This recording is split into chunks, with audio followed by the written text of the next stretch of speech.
for the next 10 years, for the fund to be fully operational. Afreximbank Bank has already pledged to work on this, and so the minister should work on it, on the mechanism of sensitization of resources, resource mobilization, and to evaluate the laws of wealth in various countries and what will be affected. And this is again a call to all member states to continue working for the well-being of the domestication of Africa Free Trade Area Zone protocol and its annexes. I call then all of us to put in place strategies and policies, business trade policies that will allow the private sector in various countries to benefit of the preferential regime of Africa Free Area Trade. Our continent is the new frontier of the economic development with high potentiality, the youth, and the national resources. We got the means of its emergence. And the Africa Free Trade Area Zone is one of the tools that can contribute into this. It is our mission. It is your mission, especially Ministers of Commerce and Trade. I wish you a fruitful session and that you will be able to fulfill the target for the well-being of our continent. Thank you very much.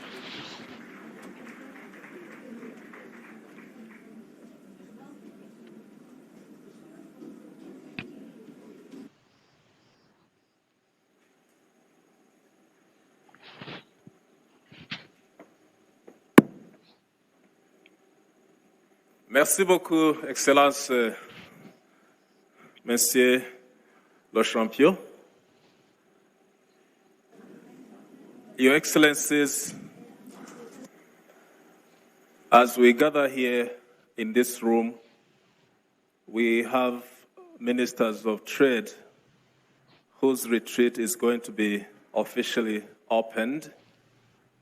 At the same time, we have the private sector community whose private sector dialogue is also going to be officially opened. In that order, Your Excellency, President of Kenya, respectively, I would like to invite you to invite the chairperson of African Union to officially open the ministerial retreat of the Council of Ministers. And then thereafter, Your Excellency, you will address both the ministers and the private sector.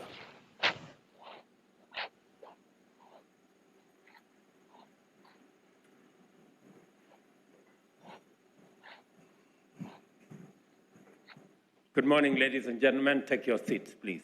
Thank you very much. On behalf of the people and government of Kenya, let me take this opportunity, Your Excellencies, President Azali Osmani, President of Comoros, and Chair of the Africa Union Summit, President Isufu, the champion of SCFTA, ministers present, our Secretary General of SCFTA, members of the private sector, distinguished ladies and gentlemen, let me take this opportunity to welcome all of you to Kenya, to welcome all of you to the city of Nairobi, and to wish you very fruitful deliberations in this very important interaction between policymakers and our private sector in the context of the Africa Continental Free Trade Area, a mechanism that will unlock the potential that exists for trade, for investment, for business in our continent, even as we work with the rest of the globe. Allow me before I invite His Excellency, the President of Comoros and our Chair of Africa Union Summit, to take this opportunity just to volunteer some information to you. Number one, for those of us who are coming from the rest of this continent and beyond, Nairobi is a very interesting city. It is the only city with a national park within maybe 10, 15 minutes of drive from your hotel room. And being a national park, it is not a zoo. So we have wild animals there. We have leopards, we have lions, we have elephants, we have cheetahs. So just so that we are all safe, sometimes these wild animals break off the fence, and you might meet some of this wildlife next to your hotel room.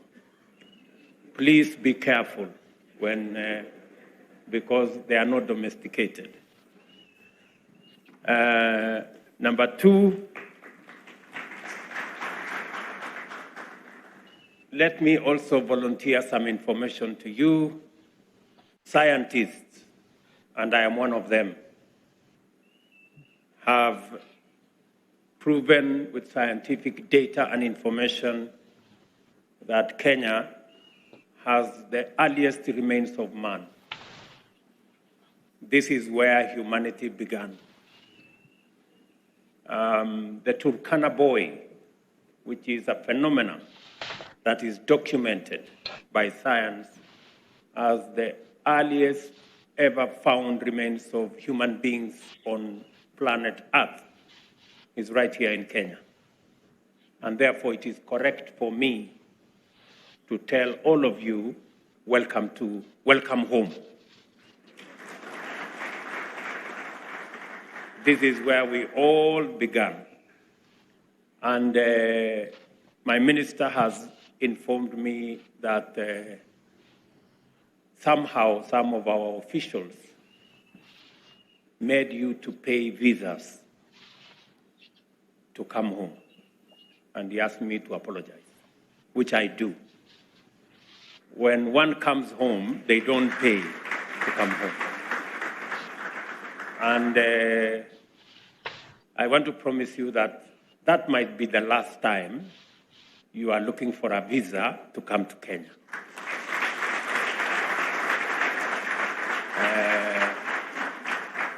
Because of two reasons. Number one, because this is home, and number two, because we support wholeheartedly the ACFTA, and we must remove any impediments to the movement of people around our continent.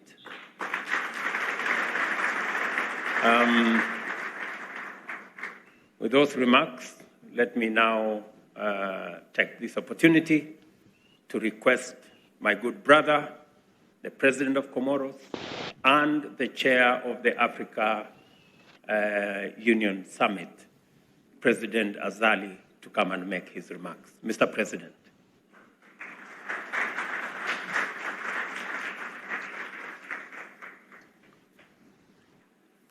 No, let him come. Please, please, please. Thanks.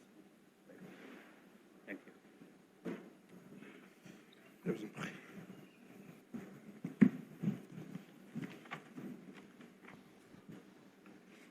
Permettez-moi, avant de commencer mon allocution, remercier notre cher frère Allow me to thank my dear friend and brother d'avoir accepté de rembourser les visas qu'on a payés ici. who has apologized for the sake of the visa that was paid.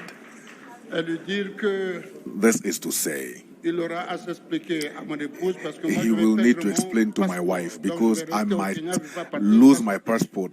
I will not go back to my country because this is home. Monsieur le Président de la République du Kenya, Your Excellency, mon sir, frère my brother, William Ruto, William Excellence, Ruto, Your Excellency, Monsieur Mahamoud Youssouf, Mr. Muhammad Yusuf, cher frère, dear ami, brother and friend, ancien président de la République du Niger, former president of the champion Niger de la zone and de champion libre-échange du of continent africain. Africa Free Trade Area, Excellence, Monsieur Your Iberlan Excellency Mamfouki, Iberla Manfoubi, président du Conseil des President ministres of de la Ministers ville de Cap, Council of Africa Free Area Son Excellence, Trade, Monsieur Your Excellency Mr. Wamkelemene, Wamkelemene, secrétaire général de la General ville de Cap, Secretary of Africa Free Area Excellence, Trade, Your Messieurs les Excellency des États membres de la zone Ministers de of libre-échange du member continent states of africain, Africa Free Area Mesdames et Trade Messieurs les Zone représentants countries, du dear secteur privé representatives africain, of Africa, distingués invités, Africa Assalamu alaikum wa rahmatullahi private wa sector. barakatuh. Wassalamu alaikum to you all. Je voudrais en premier May the lieu Lord God bless you. First of all, adresser à mon I frère would like to William speak Ruto, to my brother William président Ruto, de la the République du President of the Republic of et Kenya. que chaleureux My et sincère warm remerciement. and sincere They also require us to engage in deeper analysis through inclusive deliberation in order to clarify the path by which Africa will arrive at its place as the global economic powerhouse of the very near future. It often appears as though matters canvassed at the AU level are purely and exclusively intergovernmental. Yet nothing could be further from the truth. The economy, development, and self-sufficiency are multisectoral and interconnected concerns that must be pursued through collaboration and consultation by all stakeholders in the public as well as the private sectors at the domestic, regional, as well as continental levels. It is through robust dialogue, guided by this understanding, that we have made progress in developing and implementing a blueprint for the realization of Africa's aspirations. Recognizing that the contribution of the private sector is vital to Africa's socio-economic transformation, and that its voice must define the dialogue about integration and economic reliance, is a major component of our mission, not just in this meeting, but on a mission as a people and as a continent. This event, which is designed to underscore and promote the private sector's involvement in the achievement of Agenda 2063, is therefore of particular importance. Everyone who has participated in organizing this event and everyone who is taking part in these proceedings is making a significant contribution in moving the agenda forward by enhancing the role of an indispensable dimension of development, the private sector. This is why I'm delighted and grateful that you have all honored our invitation to the African Private Sector Dialogue. I welcome you all to Kenya's capital city of Nairobi, and on behalf of the people of Kenya, extend a very warm welcome to you all. Coming at a time when the Africa Union heads of state and governments have set the pace for the effective implementation of the Africa Continental Free Trade Area, this dialogue provides a crucial forum for collective reflection on matters of vital significance. I am glad for this opportunity that we shall have at this dialogue to share experiences on past endeavors, to understand regional integration, assess the current status of ongoing processes, and use the best of our collective knowledge to forge the way into the future of African prosperity. The increasingly complicated, delicate, and uncertain geopolitical environment has exerted disruptive pressures upon global trading systems. Emanating from such diverse events as Brexit in 2016, whose effects continue to reverberate throughout world economies, the World Trade Organization's Doha negotiations that remain unconcluded, escalating protectionism, and more recently, the COVID pandemic and the Russia-Ukraine conflict, and of course, the climate crisis that we all face. The shocks and stresses arising from these events have exacerbated the vulnerability of African economies and intensified poverty and suffering. The Russia-Ukraine conflict alone has disorganized food and energy supply chains which serve our continent, causing acute shortage and driving commodity prices to unprecedented levels that are unaffordable to the majority of our people. This complicated crisis must alert us to the unacceptable reality that as matters presently stand, our economies and societies are prone to the negative impacts of events taking place in lands very far away from us. This reality arises due to two primary facts that go into the heart of the Agenda 2063 aspirations generally and the ACFTA in particular. First, Africa urgently needs to work its way steadily and rapidly up from the bottom of the global value chains by unlocking the full potential of our abundant endowments of minerals, energy, natural resources, and human capital through industrialization, mining processes, and manufacturing. 60% of global arable land reserves are in Africa, and we have not begun to fully utilize. African exports are among the world's least diversified, with commodities accounting for over 60% of the total merchandise export in 45 of the 55 countries. This situation exposes us quite badly to global commodity price shocks, effectively undermining the continent's prospects for inclusive growth and development. Secondly, intra-Africa trade is remarkably low at 17% compared to 40% in Asia, 60% in the Americas, and 70% in Europe. The bulk of Africa's imports and exports relate to markets outside the continent. Although Africa has been a net importer of agricultural commodities since the year 2000, 81% of these imports come from outside Africa, while 78% of its exports are destined for the rest of the world, not Africa. We must be intentional and deliberate about rehabilitating our economy as a continent from these grave deficiencies in order to correct the obvious vulnerability that they cause. A little disruption in the supply chain causes major shocks of imports of commodities and export of the same. We have a highly promising opportunity to sustain a robust conversation about resilience, generate strong consensus regarding self-sufficiency, and design policies and strategies that will direct public and private investments towards competitive efficiencies, increasing employment, creating wealth, and making sure that we are less vulnerable as a continent. A major enabler of continental economic takeoff requiring considerable investment is infrastructure. Low infrastructure connectivity is a serious impediment of our ambition to realize Africa's full trade and economic growth potential.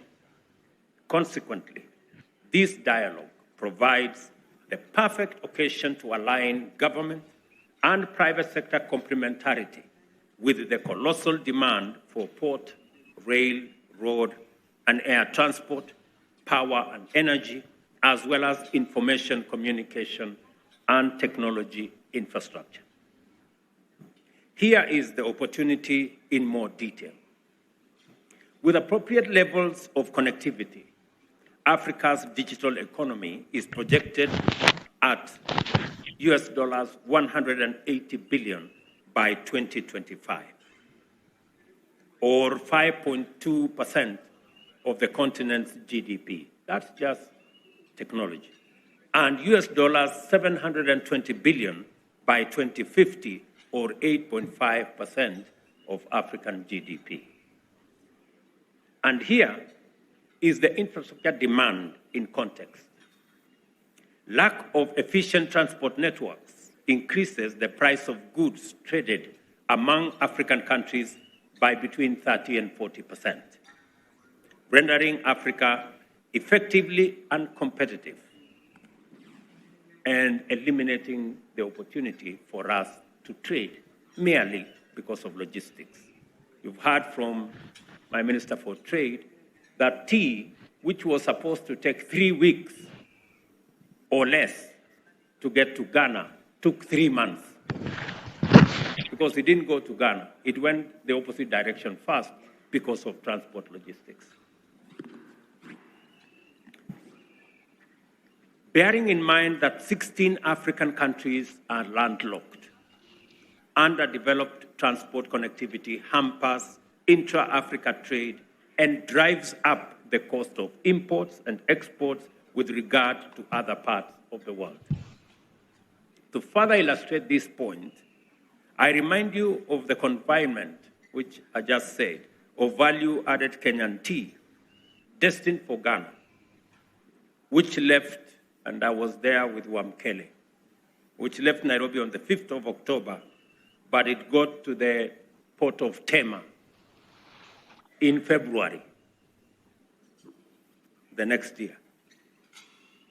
The current level of lack of connectivity is a great impediment to our progress as a continent.